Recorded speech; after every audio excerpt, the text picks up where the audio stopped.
अनुसार बदलते भारत की शान।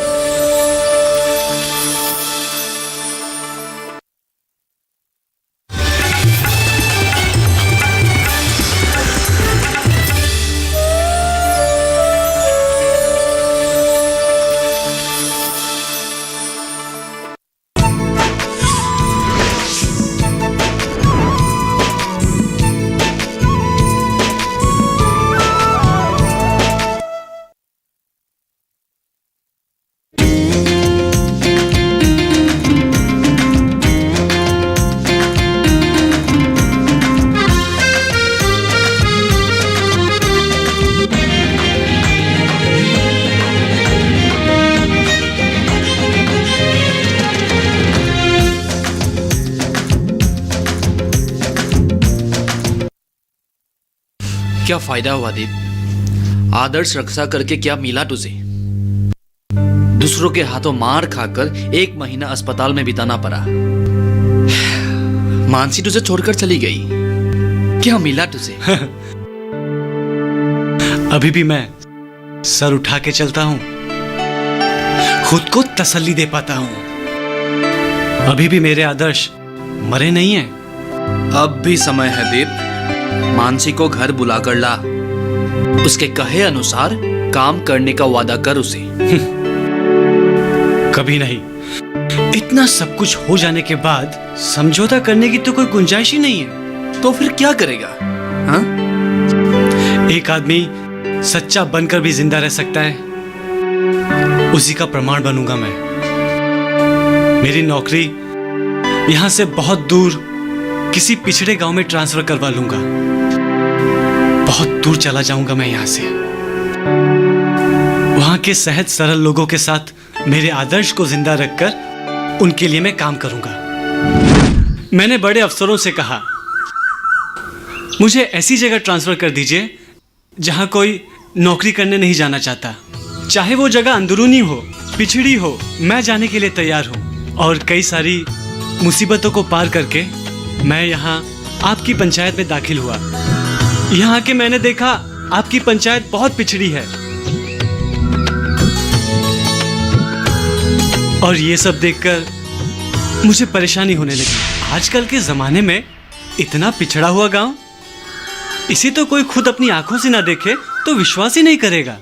सर, हमारा ये गांव शहर से बहुत दूर है और शहर जाने के लिए यातायात का भी कुछ सुव्यवस्था नहीं है। अरे, आजकल सरकार गांव वालों की उन्नति के लिए कितनी सारी योजनाओं को प्रस्तुत किया है। आप लोग उनका फायदा क्यों नहीं उठाते? कहाँ मिलता है सरकारी मदद? हमें यह भी नहीं पता किससे बात करना पड़ेगा, कैसे मिलेगा सरकारी मदद। अरे, आप लोग पंचायत ऑफिस या फिर ब्लॉक डेवलपमेंट ऑफिस जाके पता कीजिए। आप लोगों के पंचायत प्रेसिडेंट या सदस्य इसके बारे में कोई कुछ नहीं बताते। ऑफिस के काम से तो कभी कभी आते हैं, लेकिन पंचायत के बाहर ही बाहर चला जाता है। सभी घर-बार बनाकर शहर में ही रहते हैं। सही बोल रहे हैं सर। पंचायत के प्रेसिडेंट मेंबर इलेक्शन के टाइम में वोट मांगने के लिए ही गांव में आते हैं, उसके बाद वो लोग दिखाई नहीं देते। अरे हाँ, ये तो सरासर अन्याय है। आजकल सरकार एक एक गांव पंचायत के लिए कितने सारे पैसे खर्च कर रही है। उस पैसों से क्या वो लोग जनता का काम नहीं करेंगे? वो पैसा कहाँ आते हैं, कहाँ जाते हैं, एकमात्र भगवान ही जानते हैं। हम लोग बहुत अभागा हैं। गांव में जन्म लेना ही हमारी सबसे बड़ी बदकिस्मती है। भगवान की कृपा से हमें 2 वक्त की खाना मिल रही है, यही काफी है हमारे लिए। 2 वक्त का खाना ही जीने का मूल उद्देश्य नहीं है। अरे, आदमी उन्नति के रास्ते पर इतने आगे निकल गए हैं, आप लोगों का पीछे रह जाने से काम नहीं चलेगा। आप लोगों की आने वाली पीढ़ी के लिए प्रगति का पथ दिखाने के लिए आप लोगों को आगे बढ़ना पड़ेगा। हमारे भविष्य प्रजन्मों के बारे में सोचकर डर लगता है। ये हरिन पढ़ाई में कम तेज था क्या? लेकिन वो क्या कर पाया? गांव से निकल ही नहीं पाया। देखो, कुछ करने के लिए गांव से निकलना ही जरूरी नहीं है। अरे, गांव में रहकर बहुत कुछ किया जा सकता है। पता नहीं, ना ही ये सब बातें किसी से सुना है, ना जाना है। देखिए, गांव में रहकर किस तरह खुद के साथ दूसरों का भी विकास किया जा सकता है, मैं आप लोगों को सिखाऊंगा। मुझे बस आप लोगों की मदद चाहिए।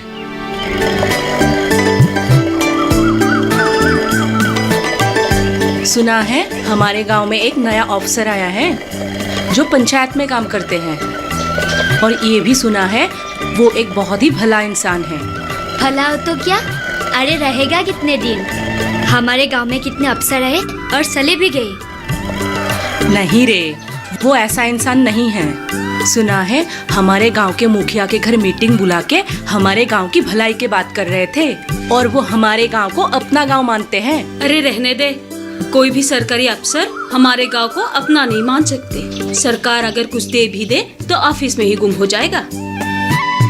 अरे हमारे हरेन को बुलाकर ये नया अफसर बहुत सारी बातें समझा रहे थे, और सरकार की योजनाओं के द्वारा हमारे गांव के सभी लोगों के चेहरे ही बदल गए हैं, ये भी बतला रहे थे। गांव का चेहरा क्या बदलेगा? सरकार क्या गांव के औरतों के लिए स्नो पाउडर दे रहा है जिसे लगाकर सभी की चेहरा बदल जाएगा? हो भी सकता है समझी। इससे पहले तो कोई भी सरकारी अफसर आकर इस तरह समझाने का कोई उदाहरण नहीं है। सुना है आजकल कोई भी सरकारी अफसर किसी भी काम में कुछ भी धोखा नहीं कर सकते। धोखा ना दे पाए तो? अरे हमारे गांव के पंचायत के मेंबर ने हमें इस तरह लूटते क्या? फोन मांगते समय सूद दूंगा कहकर एक रस्सी भी नहीं दी। अरे हरेन कह रहा था ये नया अफसर हमारे पंचायत अफसर पूर्ण को बुलाकर कुछ भी काम ना करने का जवाब मांग रहा था।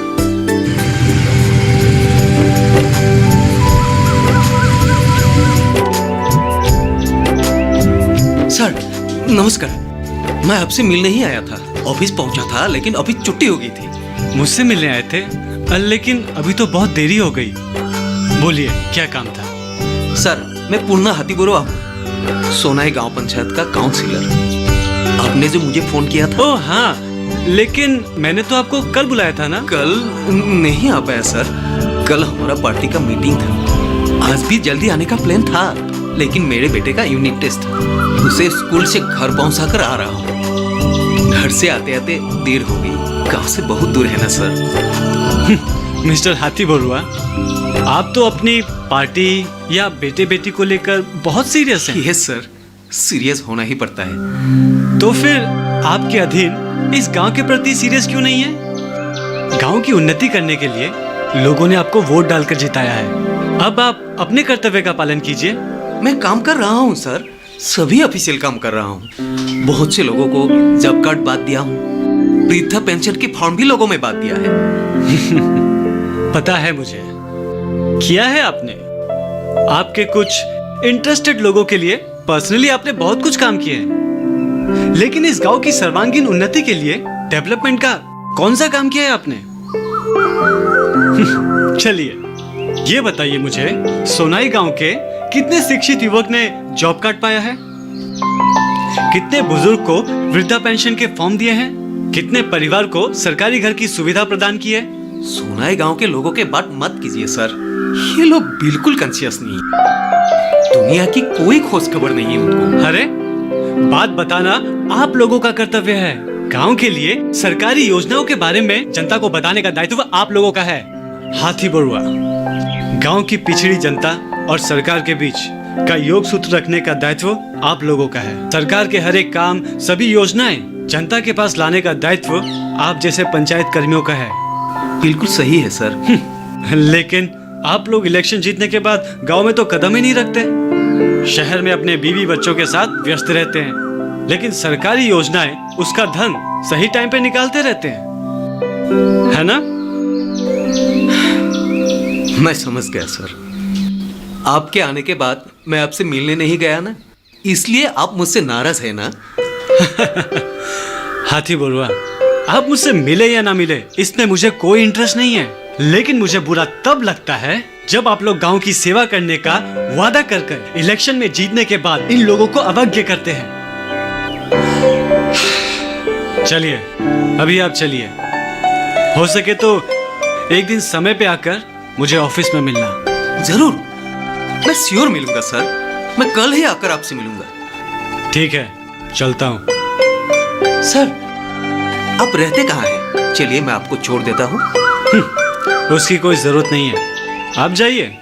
वैसे शहर पहुंचने में तो काफी समय लगेगा ना? लंबे रास्ते हैं, आप जाइए।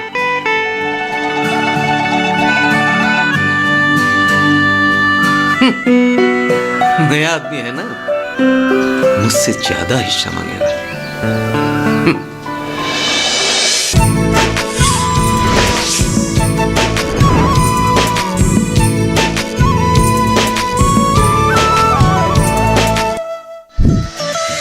खुशहाल होंगे खेत, पशु रहेंगे स्वस्थ, सरकारी स्कीम का होगा लाभ, जब एक्सपर्ट्स का मिलेगा साथ, आपके सवाल विशेषज्ञों के जवाब, सिर्फ एक फोन कॉल की दूरी पर। देखिए किसानों का अपना प्रोग्राम हेलो किसान, सोमवार से शुक्रवार शाम 6 बजे से सिर्फ दूरदर्शन किसान पर।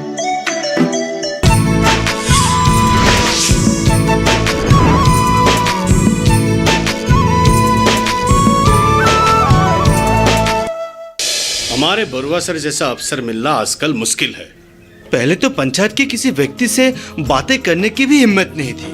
अब देखो, बरुआ सर खुद आकर हमसे मिलते हैं, मूल्यवान परामर्श देते रहते हैं। पूरे मेंबरों को बुलाकर कुछ कहा होगा सर ने? अरे हम लोगों जैसे बेरोजगार को जॉब कार्ड देकर एनरेगा योजना में काम करने देगा? हाँ, पहले तो इन सब बातों में हम लोगों को जानकारी ही नहीं थी। वो हमारे पंचायत के मेंबर है ना, देखो तो। देख लिया, बरुआ सर की कृपा से आज पूर्ण मेंबर भी गांव में आने के लिए मजबूर हो गया है।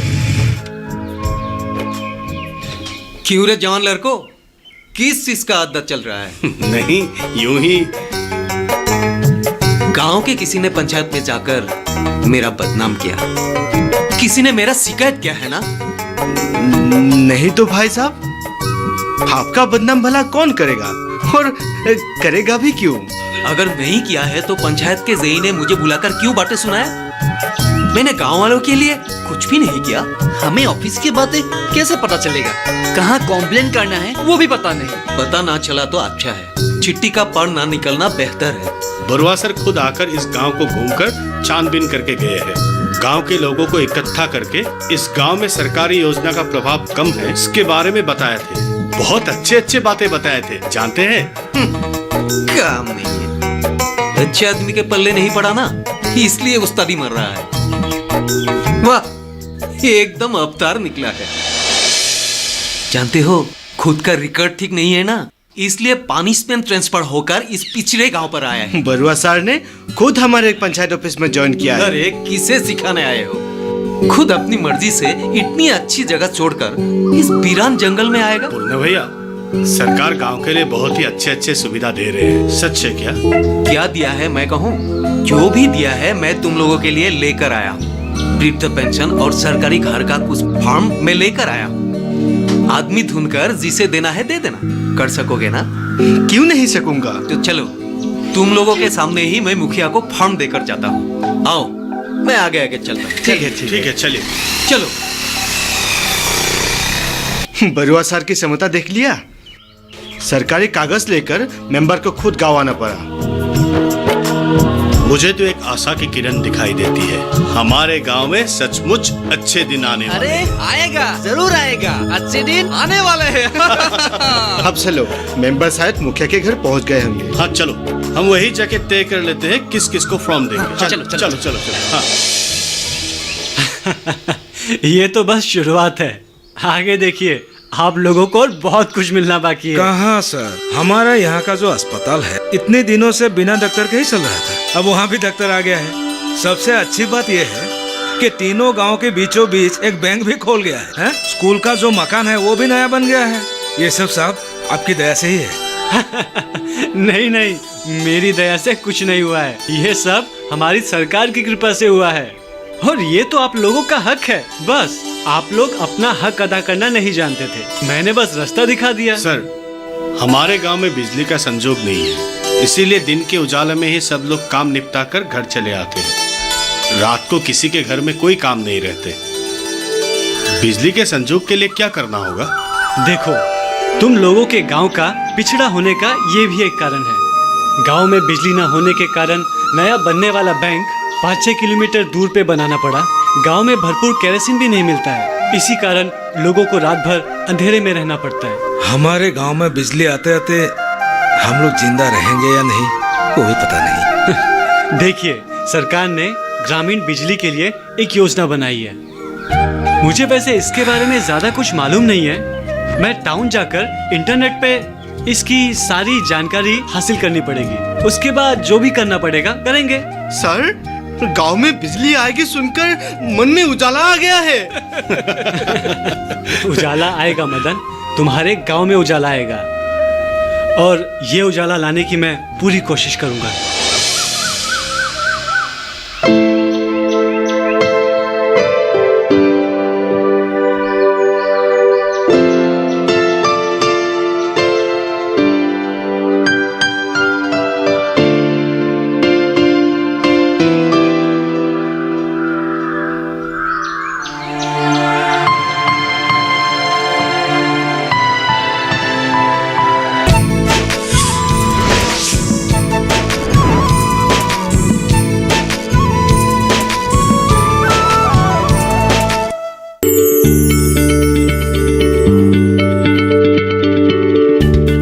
आप किसी बीमारी से परेशान हैं?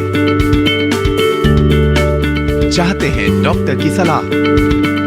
तो हम हैं आपके साथ। बताएंगे आपको जीने की राह।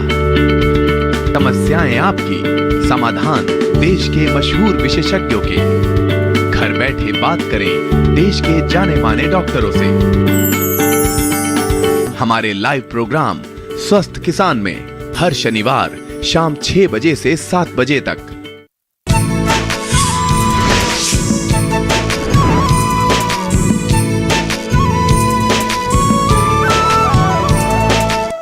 पूरे भारतवर्ष में आप लोगों के जैसे और कई ऐसे गांव हैं जहां पे अभी तक सरकारी योजना पहुंची ही नहीं है। ऐसे भी गांव है जहां पे बिजली का सहयोग हुआ ही नहीं है। होगा कैसे? वो भी हमारी तरह ही होंगे। हाँ? किसी बात की खबर ही नहीं होंगे। देखिए मुखिया जी, खबर ना होने का कारण सरकार का दोष नहीं है। सरकार अपना काम सही तरीके से कर रही है, लेकिन जिन लोगों को इस काम में पूर्णता प्रदान करनी चाहिए वही लोग अड़चन लगाते हैं। जी हाँ सर, आपके आने से पहले हमारे जैसे इस पिछड़े गांव में इतना सुविधा मिल सकते हैं, इसके बारे में हम लोग को ज्ञान ही नहीं था। आज मैं एक आप सब लोगों के लिए ऐसी खुशखबरी लाया हूँ जो इस पूरे गांव में ही उजाला भर देगी। अच्छा, क्या खबर है? बताइए ना सर। हमारे देश के प्रधानमंत्री जी ने अनुभव किया है, देश की उन्नति करने के लिए गांव की उन्नति करना जरूरी है, क्योंकि हमारे देश के 60 से 70% लोग गांव में वास करते हैं, और गांव की उन्नति करने के लिए सबसे जरूरी चीज है शक्ति, बिजली की शक्ति। आजकल तो बिजली के बिना कुछ काम ही नहीं होता। हाँ, तो शहर में देखा है ना, करंट के बगैर कोई काम नहीं चलता। जितने भी मशीनें हैं, कारखाने हैं, सब करंट से ही चलता है। हाँ, हमारे देश की जनता की विभिन्न समस्याओं को दूर करने के लिए भारत सरकार ने 24 घंटे गांव में बिजली की उपलब्धि करने के लिए एक योजना शुरू करके उसे जनता के लिए समर्पित किया है। सर, ये सब योजना के तहत हमारे गांव में भी क्या बिजली आ पाएगी? हाँ, बहुत जल्द ही आएगी। मैं शहर जाकर इंटरनेट पे सब कुछ देखकर जानकर आया हूँ। हमारे देश के प्रधानमंत्री जी ने गांव वालों के लिए जो योजना शुरू की है उसका नाम है दीनदयाल उपाध्याय ग्राम ज्योति योजना। साल 2015 की 25 जुलाई तारीख को पटना में ये योजना की शुरुआत हुई थी। इस योजना का रूपायन कर रहा है भारत सरकार का शक्ति मंत्रालय। फिलहाल इसमें भारी रकम का धन भी विनियोग कर रहा है। सरकार ने धन खर्च किया है, ये सही है, लेकिन इस धन से हम जैसे गरीबों का भला होगा कि नहीं, ये कौन जानता है। देखिए, इस योजना में कोई धोखाधड़ी नहीं कर सकता। इस योजना का खुद उच्च पदाधिकारी लोग मुआयना करेंगे। ये योजना तेजी से अग्रगति कर रही है और सफल भी हो रही है। हमारे गांव में बिजली लाने के लिए क्या करना होगा सर, बोलिए। हमें जो कुछ करना है हम लोग करेंगे। हमें कुछ नहीं करना पड़ेगा।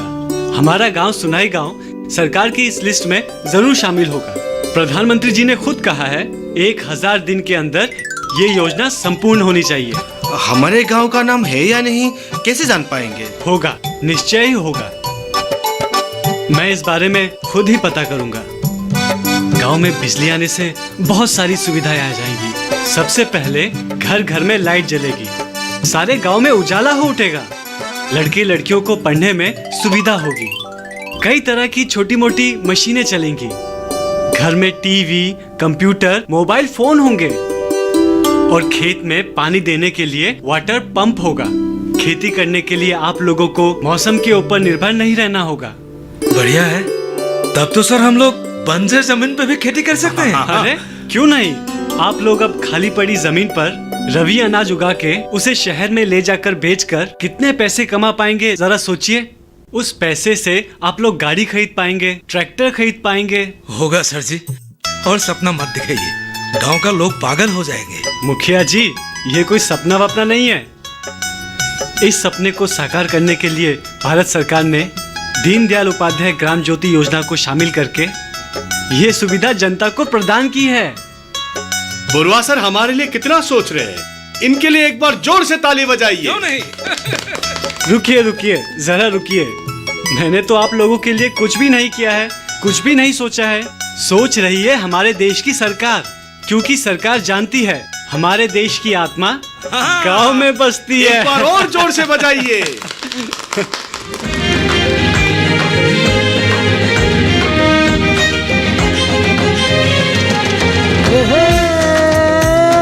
दिव्योती आ गया रे आ गया, चारों ओर उजाला कर गया रे कर गया। हमारा ये तेरा गांव चारों ओर है जलमल, अंधेरा घट गया उजाला हो गया।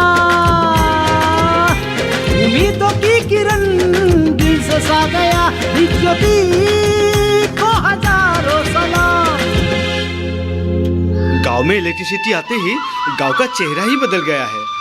कल गांव के नामघर में लोग आपको बहुत आशीर्वाद दे रहे थे। लोग कह रहे थे देवदूत बनकर गांव के पंचायत में आए हैं। मुझे इतनी इज्जत मत दो हरेन। मैं बस सरकार का एक सच्चा ईमानदार कर्मचारी बन के नौकरी करना चाहता हूँ। तुम लोगों ने मुझे सच्चाई की राह पे चल के काम करने में सहायता की है, मुझे उससे ज्यादा कुछ नहीं चाहिए। अब धीरे धीरे तुम लोग अपने संस्थापन के बारे में भी सोचो। तुम लोग गांव में मोबाइल की दुकान खोल सकते हो। जब गांव में इलेक्ट्रिसिटी आ गई है तो लोग मोबाइल का भी इस्तेमाल करेंगे, या टीवी डिश एंटीना का भी व्यवसाय कर सकते हो। इलेक्ट्रिकल सामान की दुकान भी खोल सकते हो। फोटो स्टेट, कंप्यूटर, इन सभी का कारोबार हो सकता है, या कोई और काम भी कर सकते हो। क्या सर? आजकल एक इलेक्ट्रिकल रिक्शा निकला हुआ है। वो रिक्शा बैटरी पर चलता है और उस बैटरी को करंट पे चार्ज किया जाता है। हमारे बैंक से लोन लेकर ऐसा एक रिक्शा खरीदा जा सकता है। तब गांव से शहर तक पैसेंजर ले जा सकते हो। अरे ये तो बहुत अच्छी बात होगी सर। गांव की यातायात व्यवस्था उन्नति होगी, गांव के लिए भला ही होगा। आपके बताए हुए सभी कामों को हम अच्छी तरह करने की कोशिश करेंगे सर। और एक दिन देखना, तुम लोगों का ये गांव एक छोटा मोटा शहर ही बन जाएगा। चलो चलिए सर। चलिए सर।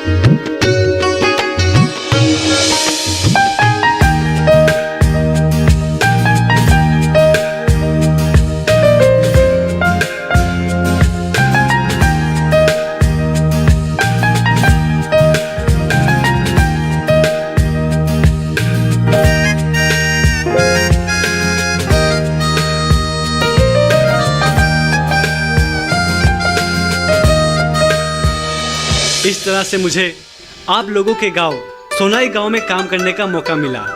मुझे सच्चा बनकर काम करने का अवसर आप लोगों ने ही मुझे दिया है, इसीलिए मुझे आप लोगों का आभार प्रकट करना चाहिए। सुन रहे हो भाइयों, महान लोगों का आत्मा भी महान, उनके काम भी महान। भाइयों, मैं आज इसी सभा से आह्वान करना चाहता हूँ, जो लोग सरकारी काम करते हैं वो लोग सरकारी योजनाओं को सफल करने में योगदान दें।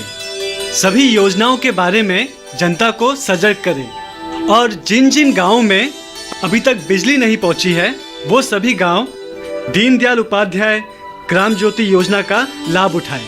भाइयों, ये योजना सभी गांवों की उन्नति के लिए एक बड़ा कदम है। ग्राम ज्योति योजना के द्वारा हर एक गांव में उजाला हो, यही मेरी कामना है।